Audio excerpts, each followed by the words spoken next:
minsan at the 6th to 7th episode, dun, for me, yun ang parang nag-shift bigla eh. Doon sila nagde-decide kung papatayin nila yung character, di ba? Yung, or kailangan konting aggressive dito sa ganitong aspect or show more flesh a little lang, ganyan. So, they normally would write to us and tell, Dear MTRCB, in the spirit of self-regulation but still confined within what is allowable for television, this episode 8 will be an SPG.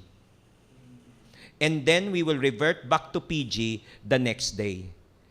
But we also tell them, total, patapos na yung 13 episodes na yun normally ang isang season, pag-isipan nyo na rin kung talagang, because we respect you for that, ilagay nyo rin, baka you may want to consider kung gano'n na magiging tema, di SPG na lang siya. But that's up to you. Pag lumagpas kayo, greater is the responsibility in the sample episode style because you self-regulate and therefore in cases of what we call post-review, pag may reklamo, syempre, mas nag-iigpit kami kasi pinabayaan na namin po kayo. So, ang My Husband's Lover also, per the sample episode, the approach there was from the vantage point of the wife. Pag titingnan niyo po yung mga taglines ng GMA, yung kanilang mga publicity materials which also go through us, these are taglines which refer to the angst of the wife, discovering that. Because therefore, in that regard, I had difficulty in fact answering questions from the media whether it is, Sir, ano pong masasabi niyo sa gay-themed na mga, because for me, sorry, philosophical na naman, para sa akin, yung gay theme doon parang 1/4 lang eh. Okay? Kasi wala nang pinapakita ng mga acts na romansa talagang super, no? It's more the angst of the wife and the thought that ito yung past and how she would deal with it, right? Those have seen, no? So, yun yung, doon. Now, violence. Lahat po yan ay binibigyan ng pansin. Hindi naman po dapat na parang, siguro, kasi yung parang it's a phenomenon, it's something that's new to many of our people na nakikita yung LGBT community nagiging mas lumalabas sa media. Kami po, patas po kami. No? Dahil, I will give you one example kasi medyo ng time natin. In Showtime, there was a contestant, okay, who engaged in a rap battle with a 12-year-old child. The problem is they did not actually screen this contestant. And therefore, at 12:45 or so p.m., this contestant blurted out a joke referring to a sexual act which is normally associated with gays. And it was very offensive, live. At ang nangyari doon po, nung review ko yung TOA, tape on air, Vice Ganda stood up and then sort of covered the guy. Parang kala ko na-shoved siya, pero pinul na pa siya ng security. It was a good thing that si Vice, malaking mama. Okay? Now, after that, pinatawag namin sila. But more on because we may have, dapat magkaroon tayo ng best practices. And I was worried at that time. I asked Junjun Santiago, si Riley, no, the director, who is the brother nila Raymart. Sabi ko, Junjun, na-offend ba si Vice? Kasi medyo patama sa dun sa kanyang gender preference yung biro eh. Hindi naman, Chair, ang naano lang namin is baka manakit pa yung mama. And therefore, doon you could see that even dun sa LGBT community, patas yung tingin namin. And by the way, ang nangyari doon is what Showtime and ABS did was sa audience entrance, meron silang parang maze, I don't know how you call it, no? Yung parang to prevent easy movement if you're falling in line. And then atop, because you are forced to be immobile, may malaking mga sign doon sa taas at nakalagay doon the do's and don'ts. Kung hindi, papalabasin kayo ng ABS. So that was the thing there. Again, because, well, even if it's Vice, no, entitled siya na hindi siya dapat na iinsulto on the air.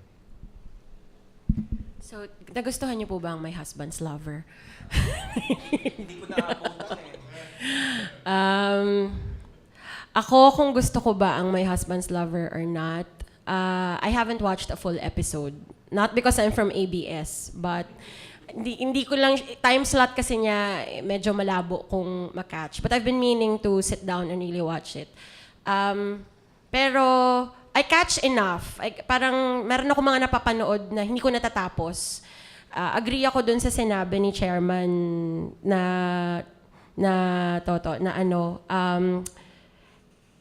it's a brave step, and I would congratulate GMA, and in fact, hanga ako kay Suzette Doctolero, yung head writer ng My Husband's Lover, for attempting something that hasn't been done before sa primetime television. Totoo naman lahat yun eh. They're the first to tackle even a fourth or a third of a homosexual love story on primetime TV.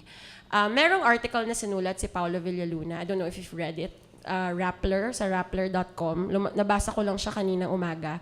And I think he gave a really intelligent review and discussion on how and why My Husband's Lover succeeded in, I forgot his term, hitting the glass ceiling but failing to break it. I think that was yun. Which to me rings true kasi na hindi siya it doesn't diminish yung contribution at yung pagka-bold ng My Husband's Lover. Pero kumbaga, put another way, feeling ko hindi pa nga siya yung tipo ng show na talagang pahihirapan mo ang MTRCB kung papayagan or hindi. Kasi marami siyang safeguards eh. It's very clear, to me at least, in my opinion, nasa baby steps siya. But it's baby steps compared to, what are we comparing it to? The shows that we watch, shows from the US, shows from Europe, na with a completely different sensibility and a completely different paradigm of what is censorable or not. Well, wala naman sila nun eh. So yon, pwede pang magkaroon ng mas mapangahas na programa tungkol sa relationships ng LGBTQ community. Nag-aantay ako na sana magkaroon ng ganon na perspective talaga siya ng isang taong LGBTQ. POV niya, yung kwento ay nakasentro sa kanya. That would really be something awesome if that would get passed, and that would open so much more in terms of storytelling and reflection on what somebody who is from that community of that gender feels and how they experience life. Yung isang mong question about My Husband's Lover, tapos yung isa yung sa censor, wala naman akong masasagot doon. Pero meron akong idadagdag na bilang director ng soap operas, na kanina ginoke ko si Chairman Toto na nagkaaway na po ba tayo? kasi what happens is, I think meron ako nakausap, mga 2 beses sa telepono na one of 3 panelists who review the sample episodes. And it's true. I will support what you said na minsan it feels arbitrary. Minsan it feels, bakit ito isa-censor pero ito hindi? And it doesn't make sense to me. Pero minsan may nakausap din akong ibang writer at director. It made sense to them, pero yung what made sense to them didn't make sense to me. So, perspective din siguro siya. But I am happy na personally as a practitioner na ganito na yung tinatakbo ng MTRCB in terms of openness and dialogue with members of with the creators, the directors, the writers, and the artists. Padagdag lang snippets kasi public service, no, pasensya. I'll wear my public service hat. Number 1, yung homosexuality by itself is a legitimate topic.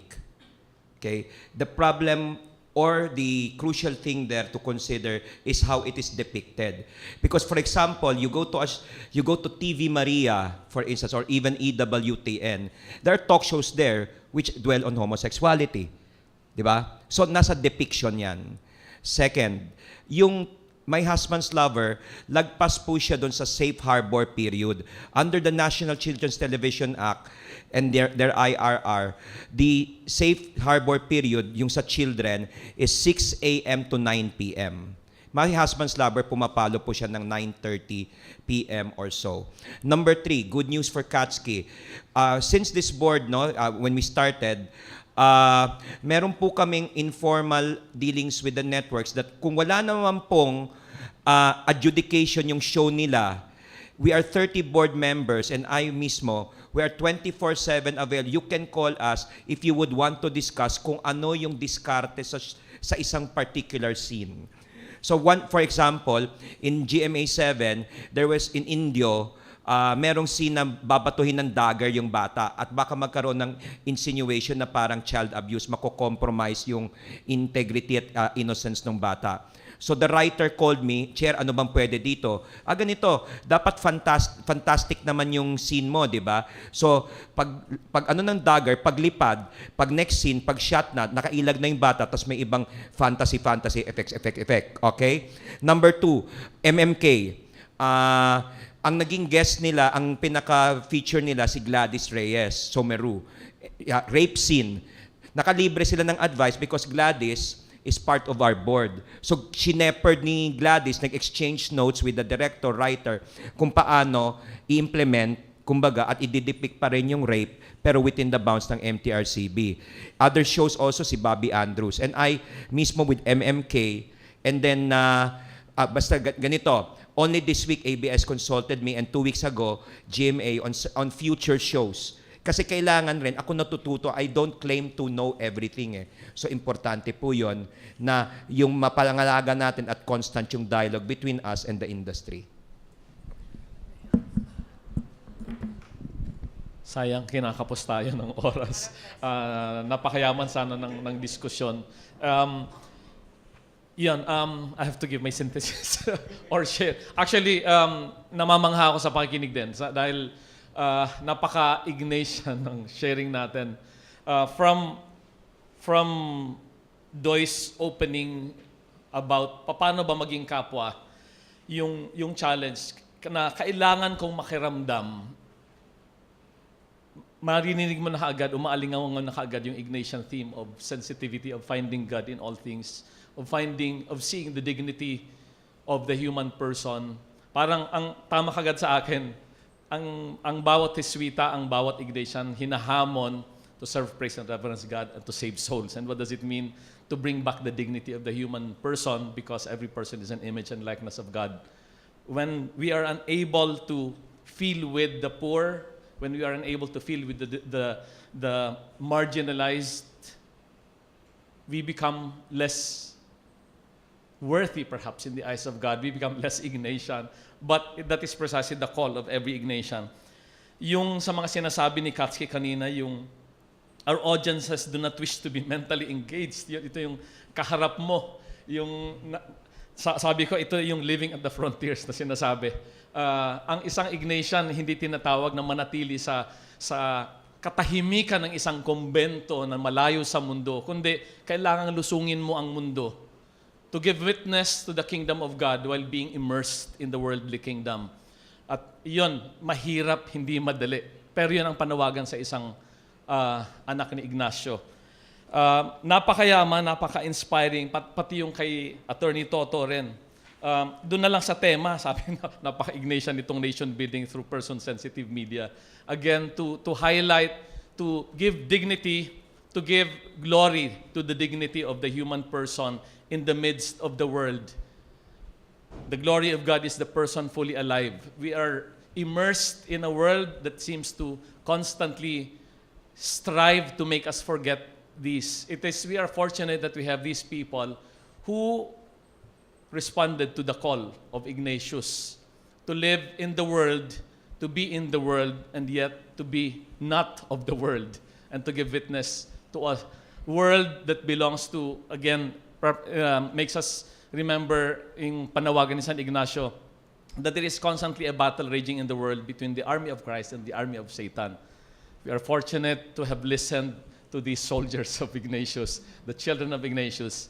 So I'd like to thank Doy, Katsuki, and Toto for inspiring us and reminding us what it means to be Ignatian in the world, even though we may not be carrying always a rosary.